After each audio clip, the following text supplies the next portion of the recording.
नमस्कार साथियों, मैं शुरू कर रहा हूं आज से rapid fire series current affairs के लिए। बिकॉज हमारा एपीओ के एग्जाम की डेट बढ़ चुकी है, वो हो चुकी है 21 अगस्त। तो आप लोग हमारी मतलब जो सीरीज हमारी रैपिड फायर सीरीज है, आप उसे फॉलो कीजिए और मजा लीजिए। और 21 तारीख को, जो 21 अगस्त को आपका एग्जाम होने वाला है, उस दिन बेस्ट से बेस्ट परफॉर्मेंस दीजिए। चलिए शुरू करते हैं। पहला टॉपिक है एस सोमनाथ। बहुत बेसिक्स है और एक साल की हम पूरी करंट अफेयर्स करेंगे। बिकॉज हमारी जो क्योंकि हमारा जो एग्जाम है वो 21 जुलाई को, और 21 जुलाई में आप 15-20 दिन निकाल दीजिए तो पूरे साल की पिक्चर आपको तैयार करनी पड़ेगी। हाँ सॉरी, 21 अगस्त को हमारा एग्जाम है, तो 21 अगस्त से हम लोगों को 15 दिन छोड़ के लगभग पूरे साल की पीछे की 12 महीने की करंट अफेयर्स तैयार करनी पड़ेगी। चलिए जी, पहला टॉपिक है, हम लोग बात करेंगे एस सोमनाथ के बारे में। एस सोमनाथ याद रखोगे। एस सोमनाथ किसके चेयरमैन बने? नए इसरो के चेयरमैन बने हैं। इसरो के नए चेयरमैन बने हैं। आप लोग जानते हैं इसरो कब बना? 1969 में, जिसका हेडक्वार्टर कहां है? बेंगलुरु। इसका हेडक्वार्टर कहां है? बेंगलुरु। काफी इंपॉर्टेंट है। और एस सोमनाथ ने, जो तुम लोग याद रखते हो, तुम लोग जानते हो, चंद्रयान 2 भेजा था। चंद्रयान 2 का रॉकेट का क्या नाम था? GSLV Mac 3। चंद्रयान 2 में जो आपको पता है कि रोवर जो था, रोबोट जो गया था, उस रोबोट का नाम था प्रज्ञान। काफी इंपॉर्टेंट। प्रज्ञान में कितने व्हील्स थे? कितने पहिए थे? 6। प्रज्ञान में कितने पहिए थे? 6। और आप लोग याद रखोगे कि चंद्रयान 1 का जो रॉकेट था, उसका नाम था PSLV C-25। बहुत इंपॉर्टेंट। Sorry, C-11। काफी इंपॉर्टेंट। PSLV C-11 काफी इंपॉर्टेंट है। चलिए जी, अगले टॉपिक की तरफ चलते हैं। अगला टॉपिक हमारा मोस्ट इंपोर्टेंट दूसरा टॉपिक है, जिसका नाम है कवच। याद रखोगे, कवच जो है काफी इंपॉर्टेंट है। कवच जो है याद रखोगे, ये एंटी ट्रेन कोलिजन टेक्नोलॉजी है। एंटी ट्रेन कोलिजन टेक्नोलॉजी मतलब क्या है? अगर ट्रेन आमने सामने आ गई तो ट्रेन को अपने आप रोक देगा, अगर दो ट्रेन में लगा दिया गया। तो यही है एंटी ट्रेन कोलिजन टेक्नोलॉजी। क्या? कवच। अगर तुमसे पूछे तो कवच क्या है? अगला टॉपिक तीसरे नंबर का, जिसका नाम है हूती रिबेलियंस, हूती विद्रोही। अगर तुमसे बोले कि हूती विद्रोही कहां मिलते हैं, जो न्यूज में चल रहे हैं, तो कहां पर? यमन। काफी इंपॉर्टेंट। बिकॉज हूतियों ने अभी, वैसे तो ये यमन का क्षेत्र सादा, वहां पर हूती विद्रोही है जो अपनी सरकार के खिलाफ लड़ रहे हैं। इन्होंने हाल फिलहाल में ही जो है यूएई के एक एयरपोर्ट पर अटैक करा है। तो आपसे पूछ सकता है कि हूती रिबेलियंस कहां पर मिलते हैं, तो याद रखो कहां पर? यमन में। अगला टॉपिक हमारा मोस्ट इंपोर्टेंट है सर्जियो मैटेरेला। तुमसे बोलेगा सर्जियो मैटेरेला कहां के पीएम बने हैं, तो काफी इंपॉर्टेंट है। कहां के बने हैं? इटली। काफी इंपॉर्टेंट। कहां के पीएम बने? इटली। सर्जियो मैटेरेला, एक बार बता दूं, इटली में ही वेटिकन सिटी है। और वेटिकन सिटी में जो पोप है, उन पोप का क्या नाम है? फ्रांसिस। और पोप फ्रांसिस कहां के रहने वाले हैं? जो ईसाइयों के सबसे बड़े धर्मगुरु है, उनका क्या नाम है? Pope Francis. कहां के रहने वाले हैं? अर्जेंटीना। काफी इंपॉर्टेंट। अगले टॉपिक की तरफ चलते हैं। अगला टॉपिक हमारा पांचवा टॉपिक है, जिसका नाम है क्या? क्रिप्टो करेंसी काफी इंपॉर्टेंट है। तुमसे बोलेगा क्रिप्टो करेंसी क्या है, तो बोलोगा आप लोग क्या? ये एक डिजिटल करेंसी है। ये कैसी करेंसी है? डिजिटल। और तुम्हें पता है डिजिटल करेंसी क्रिप्टो को जो है एल सल्वाडोर विश्व का पहला कंट्री जिसने क्रिप्टो करेंसी को अपना लिया है। और एल सल्वाडोर ही जो है, इतना याद रखोगे, ये एल सल्वाडोर, इसने अपना पहला बिटकॉइन शहर बनाया है। कौन सा? क्रिप्टो करेंसी का। मतलब बिटकॉइन शहर किसने बनाया? एल सल्वाडोर ने। आपको पता है कि क्रिप्टो करेंसी की खोज जो है, पहली crypto currency, first crypto currency कौन सी थी? बिटकॉइन। और बिटकॉइन की खोज कब हुई थी? 2009। किसने कर दी? Satoshi Nakamoto. काफी इंपॉर्टेंट।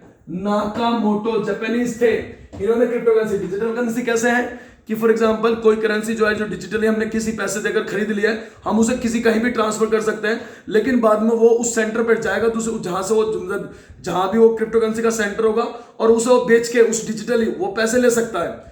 तो डिजिटल करेंसी ऐसी होती है जिसको हम लोग ट्रांसफर कर सकते हैं, डिजिटली हम लोग खरीदते हैं। बिटकॉइन तो बिटकॉइन आप लोग किसी ऐप से तो खरीदते हो। बिटकॉइन में आपने कहा कि 47 लाख का बिटकॉइन है, फॉर एग्जांपल 47 लाख दिए और एक बिटकॉइन आपके फोन में आ गया।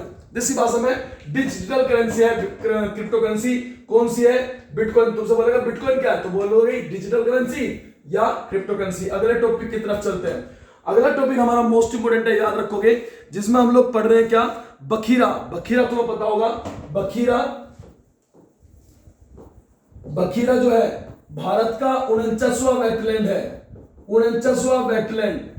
और यूपी का कितने हो गए? यूपी में 10 है जी। कहां पर बना है? संत कबीर नगर। संत कबीर नगर काफी इंपॉर्टेंट। हमारे कितने वेटलैंड हो चुके हैं भारत में? 49। और यूपी में कितने हो चुके हैं? 10। काफी इंपॉर्टेंट है वेटलैंड। तुम लोग जानते हो वेटलैंड जो है रामसर सम्मेलन हुआ था, और रामसर सम्मेलन 1971 हुआ था। और रामसर सम्मेलन में यह तय हुआ कि हम लोग जो है वेटलैंड का संरक्षण करेंगे। तुमसे पूछने गया रामसर सम्मेलन किससे रिलेटेड था? रामसर सम्मेलन वेटलैंड संरक्षण से, आर्द्र भूमियों के संरक्षण से। भारत में कितने आर्द्र भूमि हो चुके हैं? 49। काफी इंपॉर्टेंट। पहली आर्द्र भूमि कौन सी थी? आप लोग हमें कमेंट करके बता सकते हैं। उसके साथ उसका स्थापना वर्ष कब उसे हमारा वेटलैंड पहला बनाया गया था। काफी इंपॉर्टेंट है। अगले टॉपिक है मोस्ट इंपोर्टेंट, जिसमें आप लोग याद रखोगे, जिसमें हम लोग देख सकते हैं पीएम डिवाइन स्कीम। छठा टॉपिक हमारा पीएम डिवाइन स्कीम, काफी important. PM divine scheme. PM divine scheme क्या है? डिवाइन से फुल फॉर्म निकलती है development of north east region. North east, यही आपको याद रखना है कि नॉर्थ ईस्ट कहां? पूर्वोत्तर भारत में। हमारा ये भारत है, प्यारा सा भारत, ठीक है जी। इस नॉर्थ ईस्ट रीजन में भारत में आप लोग याद रखोगे, ये वाला जो रीजन है हमारा, ये वाला जो रीजन है, इसी नॉर्थ ईस्ट रीजन में भारत के ये पीएम डेवलपमेंट के लिए चलाई गई है। तो कौन सी है वो? याद रखोगे, काफी इंपोर्टेंट। PM divine scheme. तुमसे पूछेगा पीएम डिवाइन स्कीम किससे रिलेटेड है? तो पूर्वोत्तर भारत से। ये काफी इंपोर्टेंट है, काफी इंपोर्टेंट है। अगला टॉपिक है, हम लोग बात करते हैं 7वें नंबर का टॉपिक है, जिसका नाम है हुंगा टोंगा। हुंगा टोंगा काफी इंपोर्टेंट है। ये एक साउथ पैसिफिक ओशन में है, साउथ पैसिफिक ओशन में, दक्षिण प्रशांत महासागर में है। और यहां पर अभी जो है एक्सप्लोजन हुआ है। और एक्सप्लोजन हुआ क्यों हुआ? बिकॉज ये वोल्केनो है, हुंगा टोंगा। तो आपसे हाल में पूछ सकता है, हाल ही में जो हुंगा टोंगा में सक्रिय में ज्वालामुखी में विस्फोट हो कहां पर है? अब मैं आपको बता दूं, एक साल के अंदर कौन कौन सी न्यूज आई है। सेमेरू आपसे पूछेगा, मेरापी पूछेगा, काकराताओ पूछेगा, काकराताओ। तीनों के तीनों इंडोनेशिया में है, जिनमें एक साल के अंदर विस्फोट हुआ है। इन तीनों में एक साल के अंदर विस्फोट हुआ है। सेमेरू, मेरापी, काकराताओ, याद रख लोगे आराम से। उसके बाद ताल याद रख लेना, ताल फिलीपींस में है, ताल फिलीपींस में। चलिए जी अगले टॉपिक की तरफ बढ़ते हैं। हमारा जो अगला टॉपिक है वो मोस्ट इंपोर्टेंट है, जिसमें आप लोग याद रखोगे रैंप योजना के बारे में। रैंप योजना, ठीक है जी। रैंप योजना याद रखोगे, ये काफी इंपोर्टेंट है, एमएसएमई से रिलेटेड है। एमएसएमई क्या है? Micro small and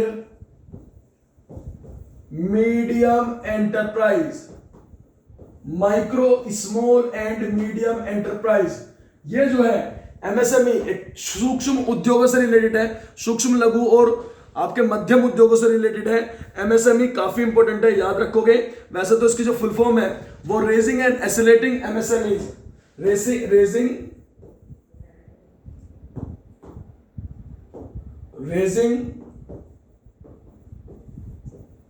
and accelerating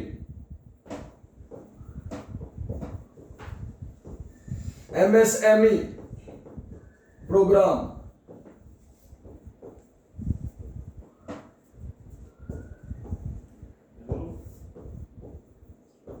तो याद रखोगे एमएसएमई किससे रिलेटेड है, मुझे बताओगे आप लोग किससे है। सॉरी, रैंप योजना किससे रिलेटेड है, तो आप लोग याद रखो किससे है। तो काफी इंपॉर्टेंट है एमएसएमई या छोटे उद्योगों से, सूक्ष्म लघु और मध्यम उद्योगों से। काफी इंपॉर्टेंट टॉपिक है। अगले टॉपिक की तरफ चलते हैं हम लोग, नुसांतरा। नोवा टॉपिक है हमारा नुसांतरा। नुसांतरा याद रखोगे, नुसांतरा इंडोनेशिया की राजधानी है। और ये होगी बोर्नियो आइलैंड पर।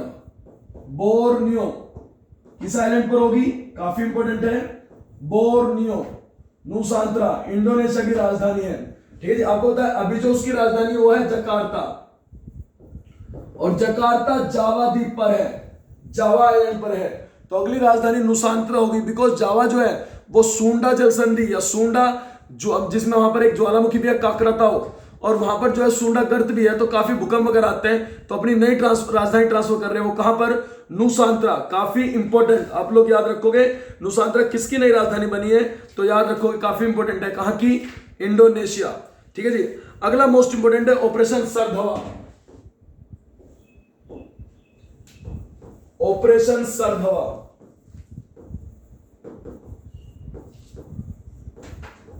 ऑपरेशन सरधवा, बस इतना ही याद रखना आपको। कौन चलाता है, बीएसएफ।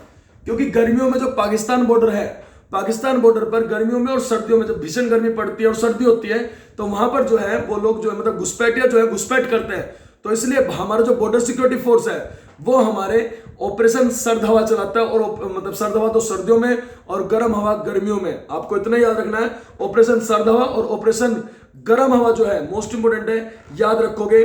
वो कौन चलाता है, तो बीएसएफ। अगला टॉपिक है हमारा आईएनएस रणवीर।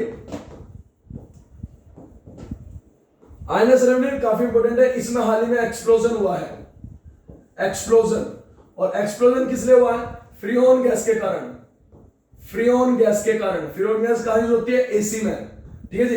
तो ये हमारा एक शिप है आईएनएस रणवीर, काफी इंपोर्टेंट है। ये हमारा एक इंडियन नेवल शिप है, इसमें अभी एसी डिपार्टमेंट में फ्रीऑन गैस के कारण विस्फोट हुआ। तो आपसे पूछ सकता है हाल ही में किस शिप में, भारत की किस नेवी की शिप में विस्फोट हुआ है। एक चीज और बता दूं आपको, आईएनएस विक्रांत। आईएनएस विक्रांत ये स्वदेशी विमान वाहक पोत है, विमान वाहक पोत है, स्वदेशी विमान वाहक पोत है ये। क्योंकि हमारे पास एक ही अभी तक, जिसका नाम है विक्रमादित्य, विक्रमादित्य। हमारे पास विक्रमादित्य एकमात्र हमारा एयरप्लेन कैरियर है जो हमने रूस से खरीदा था। हम लोग पहले बार अपने आप बना रहे हैं, कौन सा, आईएनएस विक्रांत। विमान वाहक पोत कौन सा था, जिन पर से जहाज उड़ सके और उतर सकते हैं, ठीक है जी। और याद रखोगे कहां बन रहा है, कोचिन शिपयार्ड, कोचिन शिपयार्ड, काफी इंपॉर्टेंट है। मजा आ रहा होगा, समझ में आ रहा होगा। अगले टॉपिक की तरफ चलते हैं, हृदय। 12वां टॉपिक आपका हृदय। हृदय का मतलब है, काफी न्यूज में लगता है, heritage city, rejuvenation and development,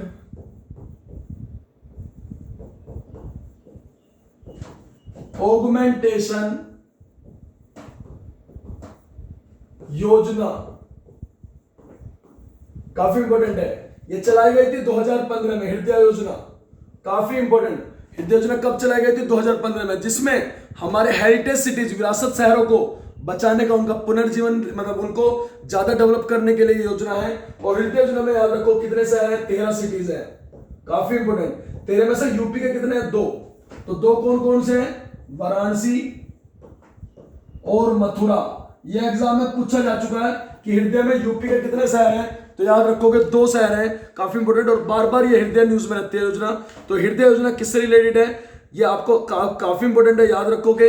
ये रिलेटेड है किससे, मतलब हेरिटेज सिटीज से, और कितने शहर इसमें और यूपी के कितने हैं आपको याद रखना है। चलिए जी, अगला टॉपिक है मोस्ट इंपोर्टेंट। और एक बात और बता दूं, हृदय की तरह एक योजना और है जिसका नाम है प्रसाद। बस इतना ध्यान रख लेना, ये पिलग्रिमेज क्षेत्रों के लिए है। पिलग्रिमेज मतलब जो तीर्थ स्थल होते हैं उनके लिए है। तो प्रसाद योजना तीर्थ स्थलों का पुनर्वास करना है, और हृदय में जो है अपने कौन से शहरों को दोबारा से जीवित करना, उनको ज्यादा डेवलप करना है, किनको, विरासत शहरों को। ये काफी इंपॉर्टेंट है। अगले टॉपिक की तरफ चलते हैं हम लोग। अगला टॉपिक है हमारा इस्माइल योजना।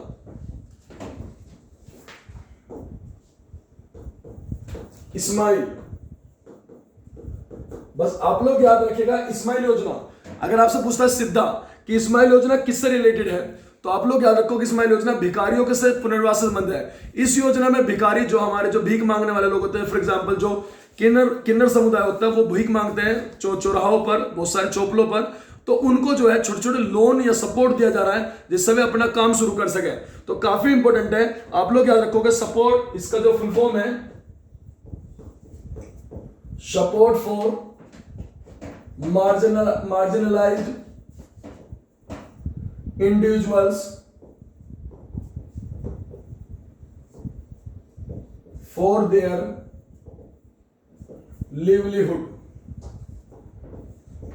ये काफी इंपॉर्टेंट है, उनके लिवलीहुड के लिए और उनके एंटरप्राइज के लिए। याद रखोगे कौन सी योजना चलाई गई है, स्माइल। तो स्माइल किससे रिलेटेड है, भिखारियों से। काफी इंपॉर्टेंट है, आप लोग याद रखोगे।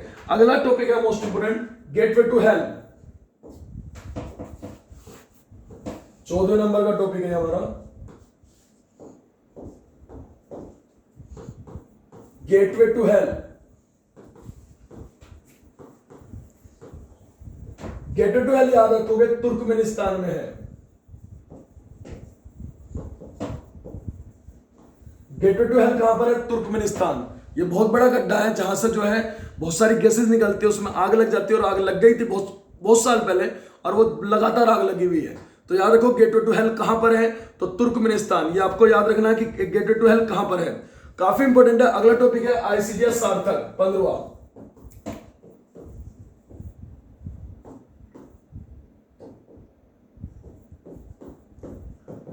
आईसीडीएस का मतलब है इंडियन कोस्ट गार्ड शिप। जो इंडियन कोस्ट गार्ड शिप है अभी हमारी बनाई गई है कौन सी, सार्थक। इनको हम ओपीवी सार्थक भी कहते हैं, ऑफशोर पेट्रोलिंग वेसल, गश्ती पोत है। आपसे सार्थक क्या है, सजग क्या है, सुजीत आपसे बोल रहे हैं, तो भैया एक ही बात बता देना, कहां बनी है, गोवा शिपयार्ड। ठीक है जी, याद रखोगे गोवा शिपयार्ड में बनाई जा रही है। तो आपको हमारी सीरीज कैसी लग रही है, आप लोग हमें कमेंट कर सकते हैं, शेयर करते रहिए। ये रैपिड फायर सीरीज होगी जिसमें हम लोग आपको एक साल की बहुत ही स्पीड से और इंपोर्टेंट टॉपिक्स आपके तैयार कराएंगे। 21 अगस्त हमारा टारगेट होगा, और आप लोग हमारे साथ बने रहिए, हमारा सहयोग करते हैं, हम आपके साथ होंगे। तो अगर आपको हमारी सीरीज अच्छी लगी और हमारी बाकी आप बैचेस को ज्वाइन करना चाहते हैं टारगेट फॉर IQ के, चाहे वो आपका यूपी APO एग्जाम हो, कोई भी एग्जाम हो, तो आप लोग हमारे ऑफिशियल नंबर पर व्हाट्सएप या आप लोग कॉल कर सकते हैं। जो नंबर है काफी इंपोर्टेंट है 7500। तो आप लोग इस नंबर पे फोन कीजिए, आप लोग कमेंट कीजिए, आप लोग कोई प्रॉब्लम है तो आप वो बताइए, आपको कोई नया बैच ज्वाइन करना है, कोर्स ज्वाइन करना है, आप लोग कॉल कीजिए, जो भी है हम आपके साथ हैं। Thank you.